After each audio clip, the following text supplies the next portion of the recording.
সকালবেলা ঘুম থেকে উঠে ইচ্ছে করতেছিল যে কি দিয়ে ভাত খাওয়া যায়, তো আমি ছাদে চলে এসেছি। এসে দেখি আমার করলা গাছের করলাগুলো একটু বড় হয়েছে। তো এই প্রথম আমি আমার গাছ থেকে করলা তুললাম। তো মাত্র 3টা করলা হয়েছে, আমি একা খাবো, তাই ভাবলাম যে নিয়ে 2টা আলু দিয়ে ভাজি করা যাক। তো তাই তো আর দেরি না করে গাছ থেকে করলা 3টাকে তুলে নিলাম। এমন টাটকা একদমই গাছ থেকে তোলার অনুভূতিটা কিন্তু আসলে ভীষণ ভালো লাগার।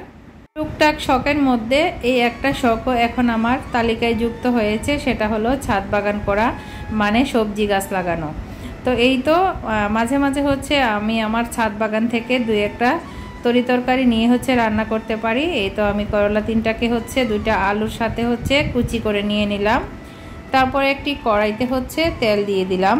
তো আজকে একটু ভিন্ন রকমভাবে করলাটাকে ভাজি করব। তো প্রথমে ফোড়ন দিয়ে দিলাম 2টা শুকনো মরিচ আর একটু জিরা আর পেঁয়াজ কুচি, আর দিয়ে দিব রসুন কুচি, আর দিয়ে দিব কাঁচামরিচ।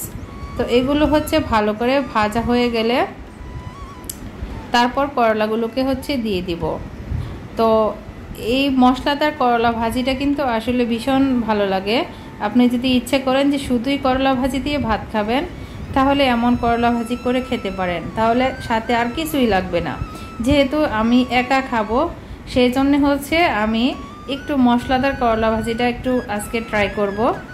তো এই তো আমি প্রথমেই পেঁয়াজ কাঁচামরিচ আর এইগুলোকে ভেজে নিয়ে তারপর একটু হলুদ মরিচ আর একটু লবণ দিয়ে ভালো করে কষিয়ে তারপর আলু আর করলাগুলোকে দিয়ে দিলাম। তো 2টা বড় সাইজের আলু, এই যে দেখেন ভাজিটা একদমই হয়ে গেছে। এখন আমি ভাত খাবো।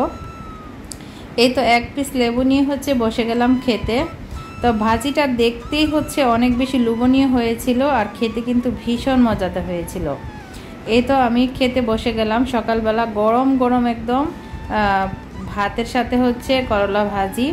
তো মুখে দেওয়ার সাথেই আমার মনে হচ্ছিল যে আলু সাথে করলা আর জিরের ফোড়ন দিয়ে করলাটা ভাজি, কি বলবো, এটা একটা আনকমন আমার কাছে লেগেছে। তো সাথে ছিল শুকনা মরিচ আবার কাঁচা মরিচের ফ্লেভার, সব কিছু মিলিয়ে খুবই খুবই দারুণ হয়েছিল। তো এমন করলা ভাজি কে কে পছন্দ করেন সবাই একটু কমেন্ট করে জানাবেন। আর ভিডিওটা যদি ভালো লাগে অবশ্যই একটি লাইক দিয়ে পাশে থাকবেন। আর আমার পেজটা যারা এখনও ফলো করেন নাই তারা পেজটিতে ফলো করবেন। আর যারা ইউটিউব থেকে দেখছেন আমার ইউটিউব চ্যানেলটিকে সাবস্ক্রাইব করে পাশে থাকবেন। তো সবাই ভালো থাকবেন, আল্লাহ হাফেজ।